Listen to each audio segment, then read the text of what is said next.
Alhamdulillah wassalatu wassalamu ala Rasulillah wa ala alihi wa sahbihi wa man wala. Subhanaka la ilma lana illa ma 'allamtana innaka antal alimul hakim. Wa tub 'alaina innaka antat tawwabur rahim. Amma ba'd. Hadirin hadirat yang berbahagia, seluruh jamaah Masjid Al-Istiqamah dan khususnya seluruh jajaran takmir Masjid Al-Istiqamah, sesepuh bini sepuh, seluruh jamaah sekalian yang senantiasa mudah-mudahan terus menerus diberi oleh Allah Ta'ala istiqamah untuk menjalankan salat secara berjamaah, khususnya mempelajari dan menghadiri majlis taklim yang diridai oleh Allah. Amin ya rabbal alamin. Hadirin hadirat yang dirahmati oleh Allah, sebelum kita lanjutkan fikih tematik, sahabat Abdullah bin Abbas itu mentafsiri makna hasanah dalam doa sabu jagat. Makna hasanah di situ menurut beliau sahabat Abdullah bin Abbas adalah mencari ilmu kemudian mengamalkan ilmu tersebut. Rabbana atina fid dunya hasanah. Ya Allah, berikanlah kepadaku, kalau kita doa, di dunia ini hasanatan, suatu kebaikan. Satu, mengkhususkan makna hasanah dengan dua hal. Napa niku? Ilmu. Yang kedua, yang gimana kok mengamalkan ilmu tersebut. Nah, jadi keberadaan panjenengan cinta dengan ilmu, senang dengan ilmu, kemudian dikasih oleh Allah Ta'ala kemudahan bisa menghadiri ilmu dengan waktu yang luang, lalu kemudian dipilih oleh Allah Ta'ala termasuk orang-orang yang cinta dengan ilmu, insya Allah ini merupakan cermin terkabulnya doa kita.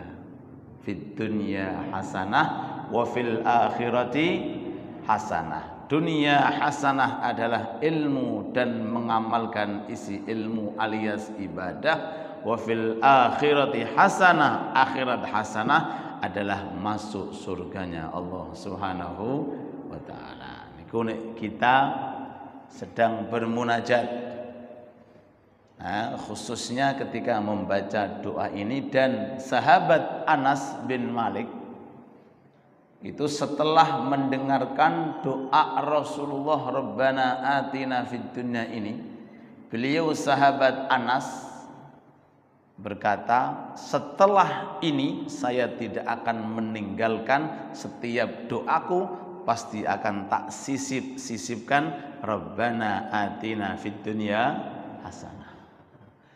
Artinya kalau ada orang doa panjangnya seperti apa, kok ternyata dalam panjangnya doa enggak ada ini doa, seakan-akan enggak doa, Pak. Tapi kalau ada orang doa walaupun cuma ini tok, itu seakan-akan sudah mengumpulkan semua doa. Walaupun orang mengatakan gak gaya, napa? Dongane kiai ini gak gaya. Atina fid dunya hasanah tok, gak liyane. Oh, itu sudah menghimpun daripada doa. Makanya namanya doa sapu napa? Nah, jagat kabeh disapu, Pak. Kaapian kabeh donyane nggih Habib nggih. Donyane sak akhirate sing ketok sing ora ketok, urusan agama, urusan napa mawon masuk fid dunya hasanah. Wa fil akhirah, teng alam barzah, mendapatkan nikmat alam barzah, mendapatkan kenikmatan raudhah min riyadil jannah, tenggene alam barzah, bisa kepanggil dengan orang-orang yang soleh, mendapatkan cahaya kuburan atas memakmurkan rumah Allah, fadilah salat, fadilah ngaji, semuanya masuk wa fil akhirati hasanah. Dibangkitkan menuju alam mahsyar, ringan hisab kita, kemudian timbangan amal kita berat, kemudian kita berada naungan Allah, rahmatnya Allah, kumpul dengan para nabi, para rasul, Masya Allah, mendapatkan telaga Rasulullah, kemudian ditemani oleh Rasulullah, masuk ke dalam siratul mustaqim, selamat masuk surga, masuk dalam kategori wa fil akhirati hasanah. Jadi orang kalau ndonga panjangnya model apa, kok ini doa ditinggalkan, seakan-akan enggak berdoa. Sahabat Anas tadi saya sampaikan itu khadimnya Rasulullah 10 tahun, ketika mendengarkan ini doa dimunajatkan oleh Rasulullah, beliau berkata, setelah ini kejadian saya akan menyisip-sipkan ini doa dalam setiap doa yang saya doakan.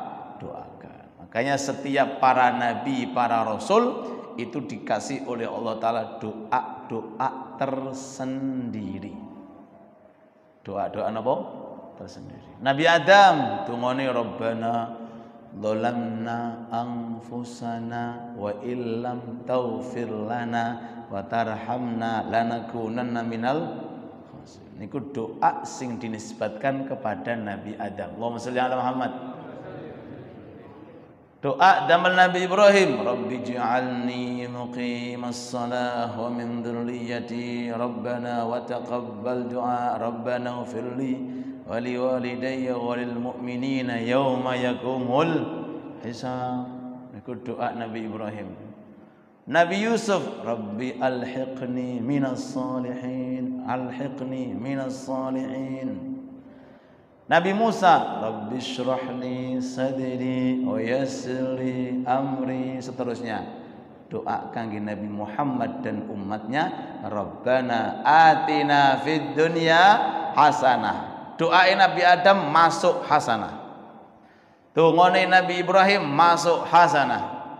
Tungone Nabi Musa masuk hasanah. Nabi Yusuf masuk hasanah. Semua doa Nabi dan Rasul masuk hasanah. Makanya disebutkan apa tadi? Doa sapu jagat. Mudah-mudahan barokah doa yang kita munajatkan ini hasilnya. Ini baru percikan hasil berapa persen yang belum, nanti di alam barzah lebih besar, di akhirat lebih besar. Jenengan alhamdulillah mudah jamaah. Lho niki enggak sembarangan loh, Pak. Mudah menghadiri majelis taklim, kemudian mudah untuk melakukan amal-amal soleh dan lain sebagainya, itu karena berkah daripada doa-doa yang kita munajatkan. Allahumma shalli ala Muhammad. Dalam suatu riwayat, orang-orang soleh terlebih dahulu mengatakan, man nawwaral masajid biqiraatil Qur'an nawwarallahu qabrah. Tanda orang yang kuburannya ini bakal padang, tandane seneng masjid. Barang siapa yang ingin kuburan alam barzahnya ini bercahaya, mengeluarkan cahaya padang, boten gelap, maka teorinya orang itu membuat masjid ini bercahaya. Dengan bagaimana bercahaya? Bukan lampunya, Pak. Baca Quran di dalam masjid, zikir di dalam masjid, memakmurkan sholat berjamaah, menghadiri majelis taklim. Ini semuanya wasail. Ini semuanya adalah wasilah pelantara bagi orang ketika berada di alam barzah mendapatkan cahaya sinaran daripada amal-amal perbuatan yang kita lakukan di dunia. Nah, mudah-mudahan bisa diamalkan. Amin Allahumma amin. Kuburan itu petang dedet gelap gulita. Di sana enggak ada lampu, enggak ada penerang. Sendirian. Sampai hari kiamat sendirian, enggak ada satupun teman. Tapi karena orangnya ketika di dunia ini mencari bekal yang banyak, Di antaranya bekal inggih menika memakmurkan rumah Allah, khususnya menghadiri pengajian, maka hasil daripada berkahnya ngaji ini akan kita bawa menuju ke liang lahat, alias kuburan kita akan diterangi oleh Allah Ta'ala barokai daripada ngaji dan amal soleh. Makanya sahabat Utsman bin Affan itu kalau sudah diterangkan, diingatkan tentang neraka, nggak nangis, nggak sedih. Tapi kalau sudah diterangkan tentang kuburan, nerocoh, nangis Pak, nangis. Kita ini nangisnya kapan Pak? Ketika nggak ada duit mungkin nangis, gitu. Kalau nangisnya orang-orang seperti itu, nangis karena akhirat. Sahabat Utsman ketika diterangkan tentang neraka, pedihnya api neraka, mboten nerocoh biasa. Tapi ketika diterangkan tentang kuburan, azab kuburan, sendirian di alam kubur, nangis Pak. Ditanya, wahai sahabat Utsman, sampean ini aneh. Diterangkan tentang neraka kok gak nangis? Diterangkan tentang kuburan kok nangis? Napa penyebabnya? Jawabane, neraka akeh bolone. Neraka akeh koncone. Tapi nek kuburan dhewean. Di kuburan sendiri. Nek neraka akeh kanca, astagfirullahaladzim. Iya. Ilal jannati zumara wa ilan nari zumara. Ning swarga ya akeh, ning neraka ya mudah-mudahan kita termasuk penduduk surga. Amin. Jadi di kuburan sendirian. Lah, barokah jenengan ngaji, memakmurkan masjid, apalagi punya wiridan surat tabarakalladzi biyadihil muluk, maka itu semuanya akan diwujudkan oleh Allah Ta'ala perumpamaan seperti malaikat ngajak ngobrol kita, menemani kita sampai hari kiamat. Sampai wonten riwayat itu, ketika ada orang berbuat kebaikan kepada orang lain sehingga orang lain itu senang dan bahagia. Senang bahagia ini diwujudkan oleh Allah Ta'ala malaikat untuk apa? Untuk menemani si mayit nanti di alam barzakh. Semisal jenengan senyum dengan orang itu bahagia. Bahagia tadi Allah Ta'ala ciptakan malaikat. Jenengan weweh sodakoh, nasi bungkus, nopo air minum, orangnya senang tadi diwujudkan oleh malaikat, baik kepada orang lain atau di rumah kita, istri, suami dan anak. Sing penting pokoknya kebahagiaan itu yang keluar dari kita sebabnya akan diwujudkan oleh malaikat. Untuk apa? Untuk menemani kita di alam barzakh. Ketika si mayit ini masuk ke alam barzakh, datang kata si malaikat perwujudan dari kebahagiaan, kamu nggak kenal saya toh? Kamu siapa? Ini tenggene hati sih ngoten. Istri nggak siap nemenin, suami nggak siap nemenin, wala temen siap nemenin, wala anak. Ini ada perwujudan dari kebahagiaan berupa malaikat. Kamu nggak tahu siapa saya? Siapa Anda? Saya adalah perwujudan kebahagiaan di hari ini, di waktu ini kepada si fulan. Lagi sampingnya malaikat. Begitu banyak sekali jenis malaikat, tergantung daripada jenisnya kebahagiaan yang kita berikan kepada orang lain. Bagaimana kalau kebahagiaan itu kita berikan kepada Nabi Muhammad sallallahu alaihi wasallam dengan memakmurkan masjid, dengan menghadiri majelis taklim. Ini merupakan hal yang membuat penggalih Rasulullah, hati Rasulullah bahagia dan bangga kepada kita. Semoga kita mendapatkan syafaat Rasulullah. Amin ya rabbal alamin. Monggo. Pertemuan kemarin kita masih fikih tematik terkait tentang sholat rawatib. Saya masih ingat kita masih membahas tentang qobliyah subuh. Malam ini secara singkat mungkin ditutup dengan pertanyaan, monggo secara bebas, tentang masalah rawatib zuhur, qobliyah dan ba'diyah. Ini ilmu langsung praktek. Dan ilmu ini mudah difahami. Setelah itu kalau kita sudah faham, tahu, langsung diamalkan. Diamalkan. Zuhur merupakan waktu yang paling afdal. Jadi ketika matahari itu berada di tengah-tengah langit, lalu kemudian geser masuk zuhur, itu waktu istijabatud doa. Waktu doa dikabulkan. Wabil khusus hari Rebu. Ulama-ulama kita kalau sudah hari Rebu, khususnya zuhur, niku banyak doa yang dimunajatkan di waktu itu. Dan banyak lantunan-lantunan zikir yang dimunajatkan. Alasannya kenapa? Karena hari Rebu adalah hari peristiwa hebat yang dialami oleh Nabi Muhammad sallallahu alaihi wasallam di perang namanya Yaumul Ahzab, perang Khandaq. Rasulullah sebelum hari Rebu itu, hari-hari sebelumnya doa, tapi belum dikabulkan oleh Allah. Di perang Khandaq, perang parit di kota Madinah, dikabulkan oleh Allah Ta'ala pas bertepatan hari Rebu, bertepatan di waktu zuhur.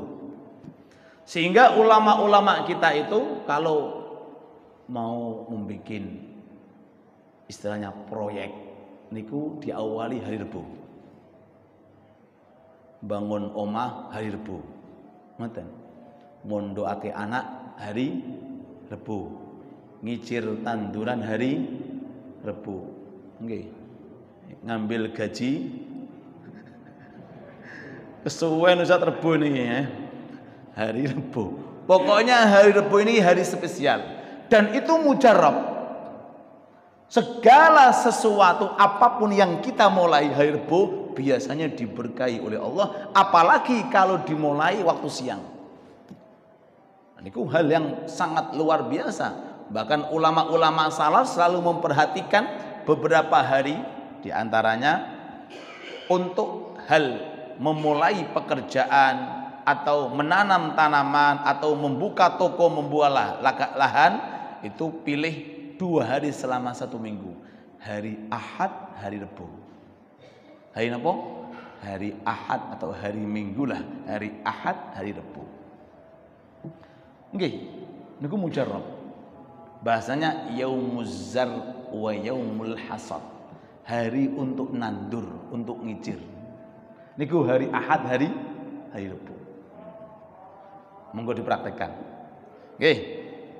Mau buka rumah baru mau dimasuki, maka pilih Ahad atau Rebu. Jangan hari Sabtu. Hari Sabtu itu hari darah. Para nabi, para rasul dulu banyak dibunuh itu hari Sabtu, namanya Yaumuddam. Tapi itu hanya sekedar istilahnya hal yang tidak terkait dengan akidah. Artinya kita nggak boleh berprasangka buruk kepada Allah. Hari semuanya milik Allah. Cuma orang-orang salaf itu seperti ini trik-triknya. Semuanya hari baik, nggak ada hari naas, itu nggak ada hari buruk, nggak ada. Segala sesuatu milik Allah, kembali kepada. Nah, jadi jangan salah paham kayak orang-orang dulu, orang-orang jahiliyah itu apa?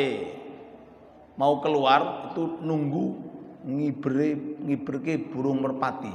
Engko nek ngulon ya ngulon, ning anan ya nganan. Ternyata burungnya gak nganan gak ngulon, apa ning ndi kuwi? Kadang-kadang itu hal haji jahiliyah itu, tidak ada kaitannya tentang seperti itu. Kalau ada gagak berarti tandanya ono mati lho, sapa sing gelem mati. Wah, kata itu zaman jahiliyah. Hari Rebu, hari Ahad. Nggih. Iki sebelum saya memasuki tema. Hari untuk menikahkan anak hari Jumat. Pilih hari Jumat hari untuk menikahkan anak. Jadi kalau ada pernikahan usahakan sunnahnya itu pilih hari Jumat di waktu pagi. Hari untuk bepergian usahakan pilih hari Kamis.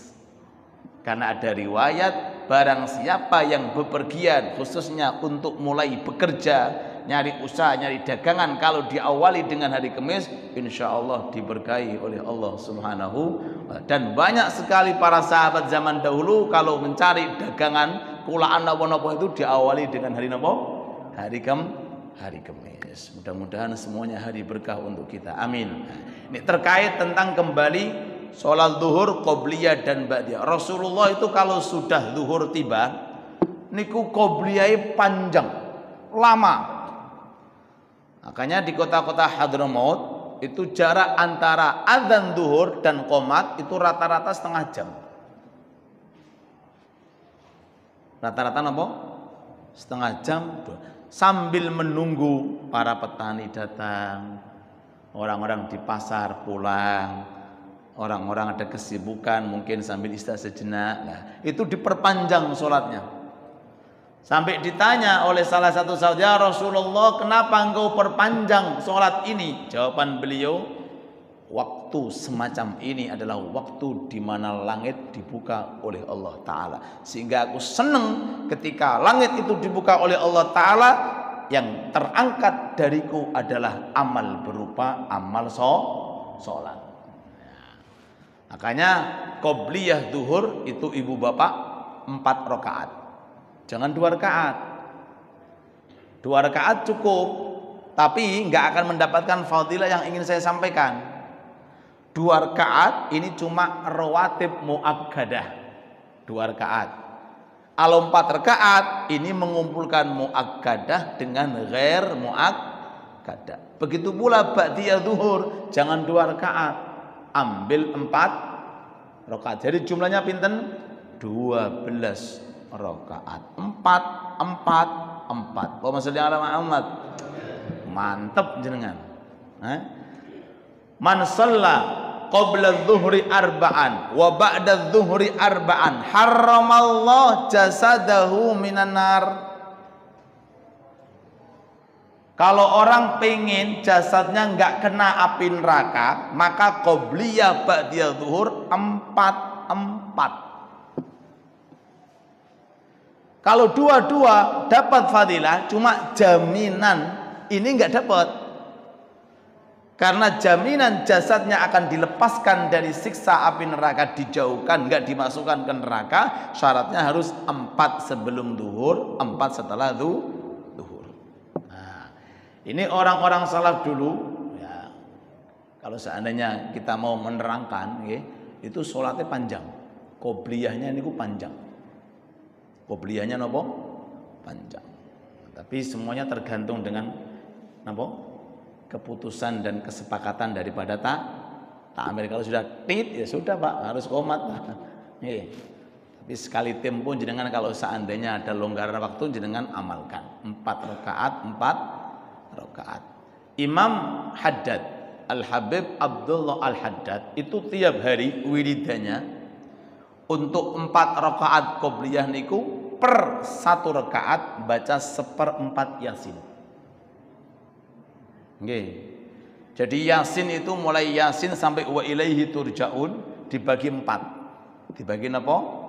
4. 1/4 pertama pada rakaat pertama. 1/4 kedua rakaat kedua, 1/4 ketiga rakaat ketiga, 1/4 rakaat keempat. Alhamdulillah. Pun jangan dengarkan mawon, dengarkan mawon. Mudah-mudahan barokat mendengarkan, insya Allah bisa mengamalkan. Amin Allahumma. Nggak harus apal, nggak harus apal. Boleh suatu ngeprek boleh, ngerpek napa ngerpek. Nah, mungkin ada sedikit biasanya ada tahlilan atau yasin itu biasanya yang bisa digimbol setelah Fatihah, jangan baca.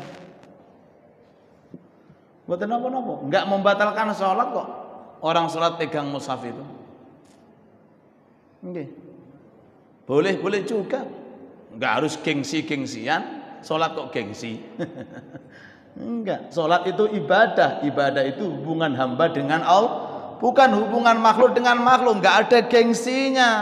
Tuh imame ngerpek, enggak apa-apa. Depannya ada mushaf, oke aja, enggak ada masalah. Nah itu.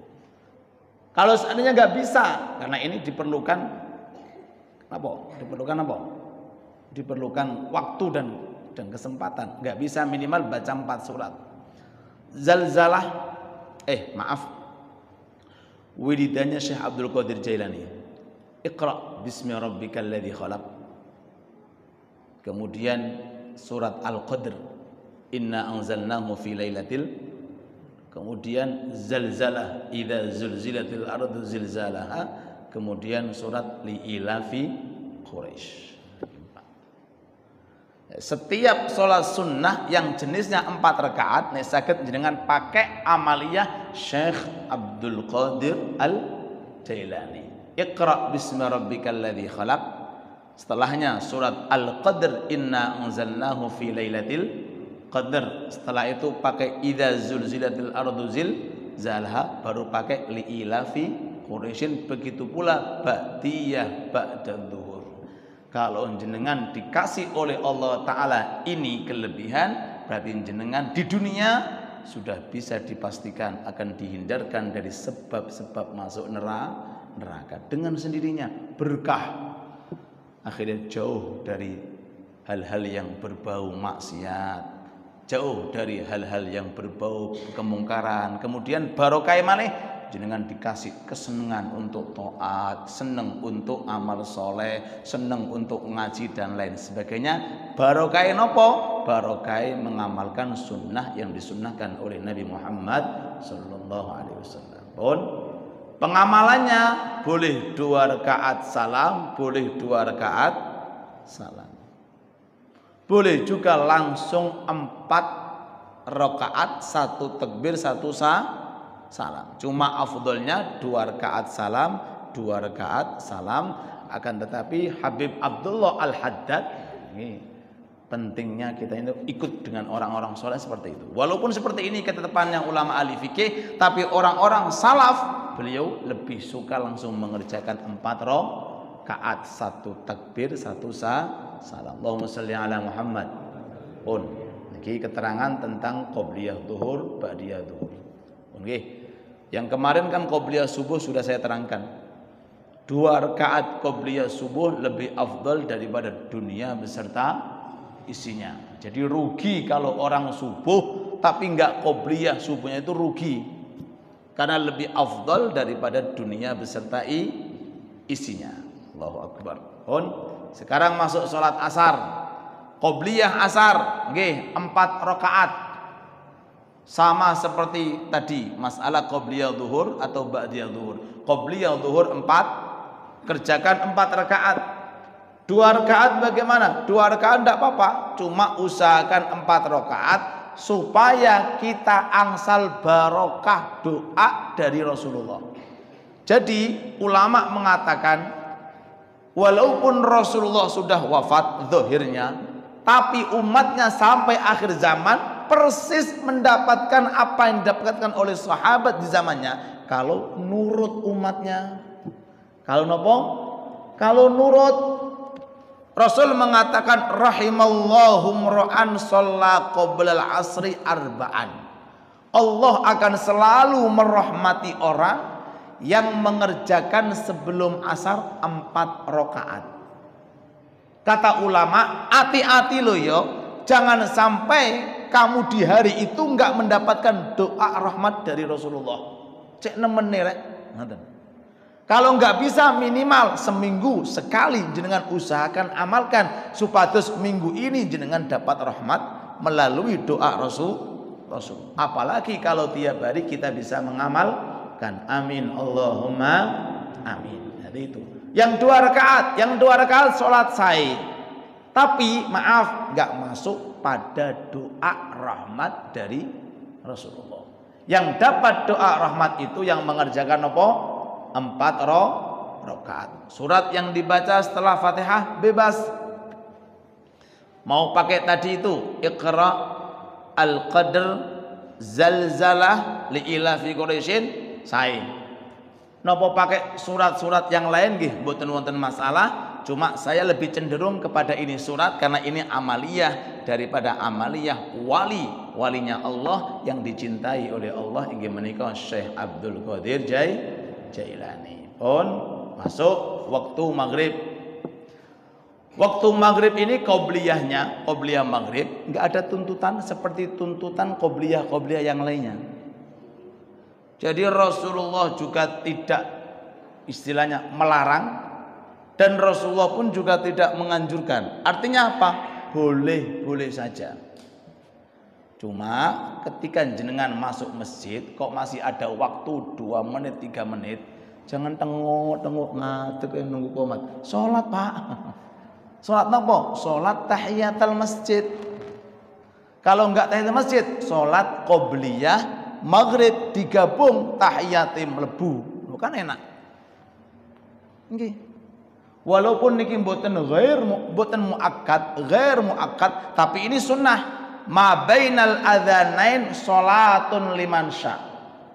Antara adzan qomat boleh salat secara bebas. Dan ini dalil menolak orang yang tidak mau qobliyah Jumatan. Ini dalilnya. Kadang-kadang kita ada masuk masjid, ya, kabeh do salat, ana wong gak gelem salat. Gak usah dielokne iki, Pak. Sing perlu diperhatikan sing urung di masjid. Nek sing wis di masjid insyaallah tiyang sae, Pak. Cuma jangan menyalahkan yang qobliyah Jumatan. Dalilnya ada, dalil secara khusus ada. Al-Jum'atu kadzuhri. Jumat itu koyo zuhur. Sebagaimana zuhur ada qobliyah, berarti Jumat ada dalil khususnya. Dalil umumnya ma bainal adzanain, antara 2 adzan alias adzan dan qomat salatun, oleh salat liman sya, bagi orang yang menghendaki, tidak wajib alias sunnah. Boleh. Dikatakan qobliyah nggih monggo, dikatakan salat nafil mutlak nggih monggo, yang penting boleh orang salat setelah adzan. Nah, maka jenengan yang bermadhab Syafi'i sudah mantap, berarti ada dalilnya orang setelah adzan Jumatan melakukan qobliyah Jumat. Adapun orang yang tidak melakukan mboten napa-napa. Itu haknya masing-masing, apalagi ini masalah sunnah. Ngelokno hukumi haram, sepakat mazhab 4. Nggih, sepakat mazhab enggak boleh menghina, enggak boleh mencaci. Sepakat mazhab 4. Jangan sampai karena sunnah kemudian kita menimbulkan hal yang haram alias lisan kita menjadi lisan yang kotor. Naudzubillah tsumma naudzubillah. Sampai-sampai Imam Ghazali pernah ditanya, "Wahai Imam, bagaimana hukumnya?" Ada orang muslim dekat dengan masjid, nggak mau sholat di masjid. Bagaimana hukumnya? Imam Ghazali dengan hikmahnya dan rahmatnya kepada umat mengatakan, datangi, nasihati, ajak ke masjid. Bener tak? Niku hukumnya niku. Datangi dia, nasihati dengan yang baik supaya hatinya lembut, kemudian gandeng ajak ke masjid tanpa menghina, tanpa mencaci. Mudah-mudahan Allah menjaga kita, amin ya rabbal alamin. Insyaallah adapun ba'diyah maghrib usahakan, karena ada fadilah satu istana kelak nanti di surganya Allah Subhanahu wa taala bagi orang yang maghribnya jamaah kemudian ditutup dengan ba'diyah maghrib, mendapatkan istana di surganya oleh Allah. Dan jangan lupa yang sering saya terangkan, salat awwabin. Nggih menika 6 rakaat antara maghrib dengan isya. Bagi yang tidak ada rutinan ini, kerjakan 6 rakaat, 2 rakaat, insyaallah seperti ibadah 12 tahun. Masuk isya, qobliyah isya, monggo jenengan kerjakan. Oleh ulama-ulama dulu disisipi niat salat ridho. Ada jenis salat namanya salat sunnah ridho. Jadi sholat niatnya nyuwun mudah-mudahan Allah Ta'ala meridhoi kita secara umum, khususnya di malam hari ini. Nah, ulama-ulama riyen niku seneng ngelampai khususnya di malam hari, dan sebagian ulama memasukkan niatnya ini di qobliyah apa? Qobliyah isya. Mantun Fatihah, baca ayat kursi sekali, baca surat Al-Ikhlas 3. Napa tadi? Fatihah, setelah itu ayat kursi sekali, kemudian Al-Ikhlas 3 kali. Rakaat yang kedua sama, Fatihah, ayat kursi, Al-Ikhlas 3 kali mantun salam jenengan doa seperti doa ketika puasa. Allahumma inni as'aluka ridhaka wal jannah wa a'udzubika min sakhatika wan nar ping 3 kali 3. Insyaallah tiap malam kalau jenengan mengerjakan itu, malam itu akan diridhoi oleh Allah Subhanahu, sehingga tidur kita diridhoi oleh Allah. Allahumma shalli ala Muhammad. Isya ini 2 rakaat. Cuma orang-orang salaf, pokoknya kalau pakai salaf ngoten Pak.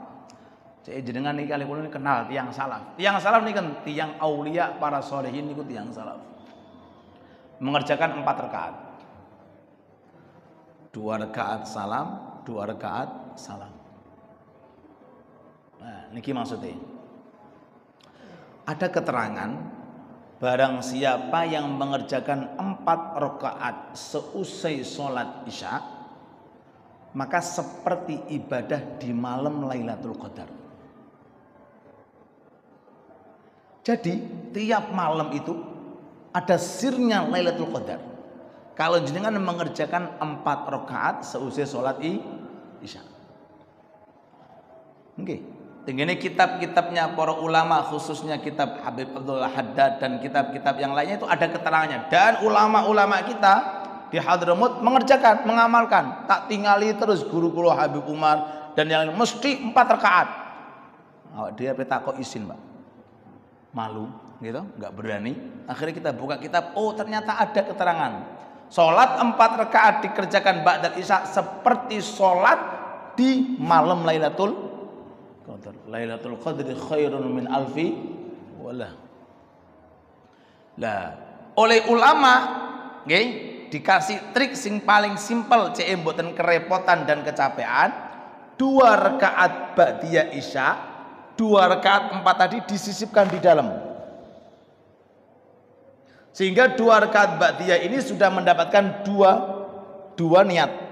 Niat ba'diyah isya dan niat tadi sholat nafil mutlak 4 rakaat diambil 2 rakaatnya dimasukkan. Sehingga setelahnya tinggal apa? 2 rakaat. Ini kalau trik yang paling mudah.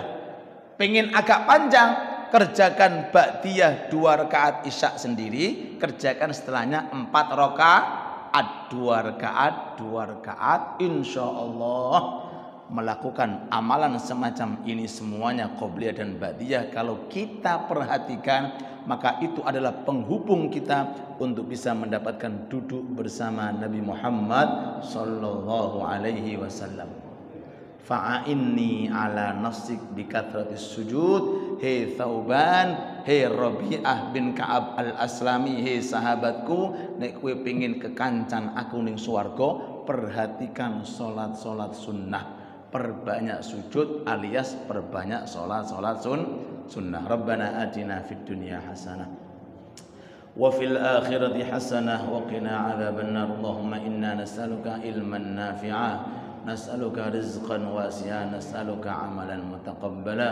Wa sallallahu ala abdika wa rasulika habibina wa syafi'ina Muhammad wa ala alihi wa sahbihi wa sallam. Walhamdulillahi rabbil alamin.